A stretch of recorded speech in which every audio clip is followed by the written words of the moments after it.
Oke, halo good people. Eh, Mungkin saya mau mulai dengan satu pertanyaan yang jujur gitu ya. Seberapa sering kalian itu mendengar kalimat Gen Z itu pemalas, maunya enak, gampang nyerah, dikit-dikit resign.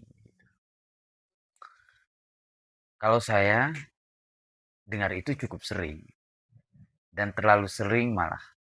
Dan sebagai bagian dari generasi itu, saya cuma bisa bilang dengan yakin itu narasi yang tidak sepenuhnya benar. Bahkan banyak yang keliru. Saya nggak mau cerita pakai kisah yang dramatis gitu ya kan. Atau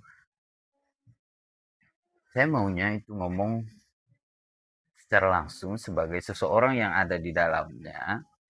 Sebagai Gen Z yang bekerja, yang capek, yang mikir juga, yang berjuang.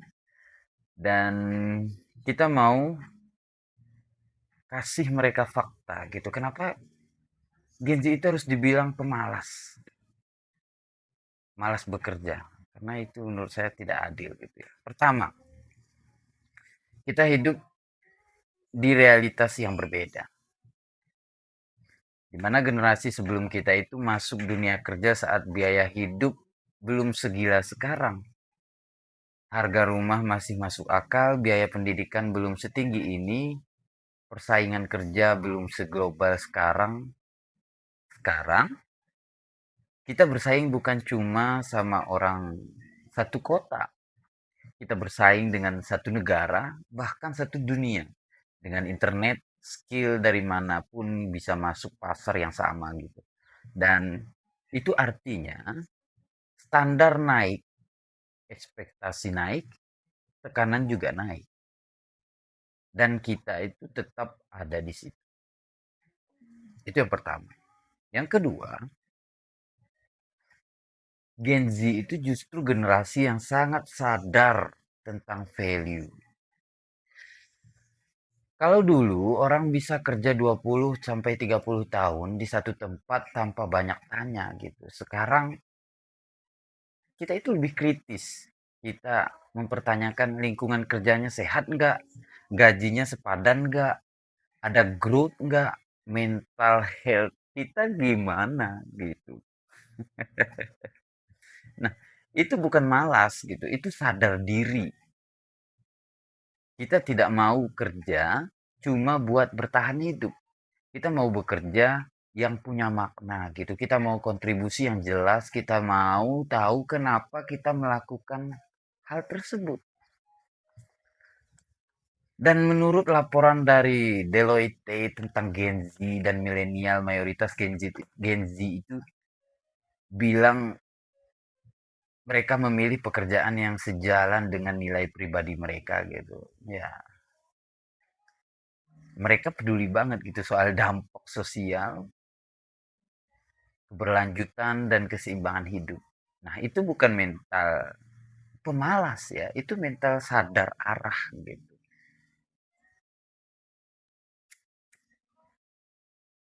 Dan ketiga, kita sebagai Gen Z itu bekerja lebih fleksibel, bukan lebih sedikit. Banyak yang lihat Gen Z itu kerja remote, freelance, atau punya side hustle, lalu langsung bilang nggak serius kerja gitu. Padahal kenyataannya, kita itu cuma tidak mau terpaku pada satu sumber penghasilan. Kita tidak terbiasa hidup di era ketidakpastian gitu. Kita tahu perusahaan bisa PHK kapan saja. Dan kita tahu ekonomi itu bisa goyang kapan saja. Jadi kita membangun banyak pintu. Mungkin saya kenal banyak teman yang seangkatan gitu ya, yang kerja full time tapi tetap belajar skill baru di malam harinya. Editing lah, desain lah, apa segala macam. Ada yang ambil kursus digital marketing, ada yang belajar coding, ada yang bangun brand personal di media sosial seperti yang mungkin saya lakukan sekarang. Dan apakah itu masih pantas disebut malas? Atau justru adaptif?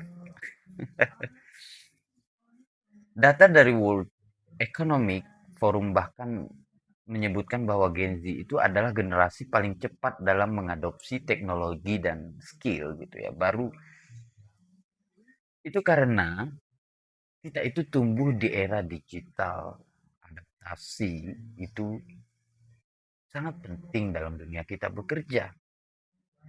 Belajar di waktu kita bekerja, upgrade diri kita di waktu kita sedang bekerja. Keempat, kita berani bilang tidak. Ini yang sering disalahartikan. Ketika kita itu sebagai Gen Z menolak untuk lembur yang tidak dibayar, itu dibilang kita nggak loyal. Ketika Gen Z resign dari lingkungan toksik, itu dibilang mental lemah. Padahal sebenarnya kita cuma tidak mau normalisasi hal yang salah gitu. Kita pribadi itu lebih pilih kerja keras di tempat yang menghargai di kita daripada bertahan di tempat yang bikin mental kita itu hancur. Dan itu bukan kabur dari tanggung jawab, itu menjaga kesehatan diri kita supaya kita itu bisa tetap produktif dalam jangka panjang. Dan ngomong-ngomong soal produktif, banyak yang survei gitu ya, menunjukkan bahwa fleksibilitas kerja itu justru meningkatkan output, ya kan?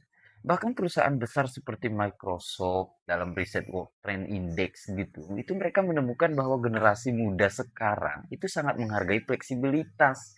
Dan ketika diberi kepercayaan, kita itu tetap deliver untuk hasil, output yang dihasilkan gitu. Problemnya adalah yang sering bukan di etos kerja kita, tapi di sistem kerja yang belum sepenuhnya menyesuaikan zaman. Itu yang keempat. Yang kelima, generasi Z itu generasi paling terdidik secara digital. Ya, itu tidak bisa dipungkiri ya kan. Kita bukan cuma pakai teknologi untuk hiburan, kita pakai untuk cari peluang. Kita belajar lewat YouTube, TikTok, Instagram, segala macam, ikut kelas online, bangun portofolio lewat internet. Banyak dari kita itu dapat klien internasional bahkan sebelum kita lulus kuliah. Dan kita nggak selalu terlihat sibuk dengan cara tradisional gitu. Kita tidak harus bangun pagi-pagi cepet banget masuk kerja gitu. Tapi kita produktif dengan cara yang berbeda. Bekerja di zaman sekarang itu bukan cuma soal datang jam 8 pulang jam 5 pagi, 5 sore gitu ya. Bekerja itu di zaman sekarang itu bisa berarti bangun personal branding, bikin konten edukasi, jualan online, jadi freelance global gitu, jadi freelancer atau bangun startup kecil-kecilan gitu. Itu juga kerja gitu ya. Itu juga menghasilkan dapat income gitu. Jadi model kerja itu sudah berubah dan Gen Z itu cuma lebih cepat beradaptasi dengan perubahan zaman itu. Keenam, kita lebih realistis. Kita lihat generasi sebelumnya. Mereka bekerja keras puluhan tahun tapi tetap struggle secara finansial. Kita lihat burnout jadi hal yang biasa gitu. Kita lihat orang tua kita capek tapi nggak punya waktu untuk diri mereka sendiri. Jadi kita bertanya gitu, apa ada cara yang lebih sehat? Dan itu bukan berarti kita tidak mau kerja keras. Kita cuma tidak mau kerja keras tanpa arah. Dan saya sendiri itu rela ya begadang untuk upgrade skill saya. Gitu. Rela kita itu gagal berkali-kali, rela ditolak klien kita, rela mulai dari nol. Tapi kita juga tahu kapan harus istirahat gitu. Karena kita sadar produktivitas tanpa kesehatan itu cuma bom waktu gitu ya. Itu yang keenam. Dan yang ketujuh, Gen Z itu bukan anti kerja keras. Kita anti kerja yang sia-sia. Kalau target kita jelas, kompensasi jelas, lingkungan kita sehat, dan ada peluang berkembang, kita bisa sangat total dalam melakukan hal tersebut. Banyak startup diisi oleh Gen Z yang bekerja itu 10 sampai 12 jam dalam seharinya. Dan banyak kreator konten yang konsisten upload tiap hari bertahun-tahun. Banyak freelancer yang ngejar deadline ketat dari klien mereka, ada yang dari luar negeri, baik dalam negeri gitu, dengan beda zona waktu.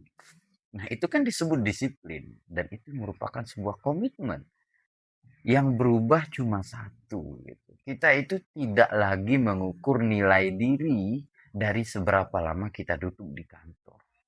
Kita coba mengukur dari seberapa besar dampak dan pertumbuhan yang kita dapat dari kita melakukan hal tersebut gitu. Dan yang terakhir, kita itu generasi yang tumbuh di tengah krisis. Kita melewati pandemi di usia yang produktif, kita menghadapi ketidakpastian ekonomi global, kita hidup di era informasi berlebihan, tekanan sosial media, standar sukses yang tinggi banget gitu ya. Apalagi kita itu kalau nggak produktif itu dibilang bodoh lah, apa segala macam. Di tengah semua itu, kita tetap bangun gitu ya, tetap cari kerja, tetap belajar, tetap mencoba. Kalau itu disebut malas, ya saya rasa itu definisi malasnya yang perlu dikaji ulang gitu ya kan. Jadi kalau ada yang bilang Gen Z itu malas bekerja, saya cuma mau bilang, mungkin yang kamu lihat itu cuma permukaannya. Kamu lihat kita sering pindah kerja gitu, tapi mereka tidak lihat alasan dibaliknya gitu. Mereka lihat kita protes, tapi mereka tidak lihat kita peduli. Mereka lihat kita banyak istirahat, tapi mereka tidak melihat kita belajar dalam diam gitu, diam-diam. Dan Gen Z itu bukan generasi pemalas. Mohon maaf. Kita generasi yang sadar nilai diri kita generasi yang adaptif, kita generasi yang realistis, dan kita generasi yang ingin bekerja. Bukan cuma untuk bertahan hidup, tapi untuk hidup dengan lebih bermakna. Dan kalau mereka masih ragu dengan kita, gitu, coba lihat lebih dalam. Bukan dari stereotip, tapi dari sebuah fakta bagaimana Gen Z itu mendapatkan, menghasilkan income. Dan ya, begitulah. Thank you very much. Mungkin itu saja dari saya, Amri Pitra. Sampai jumpa di video selanjutnya.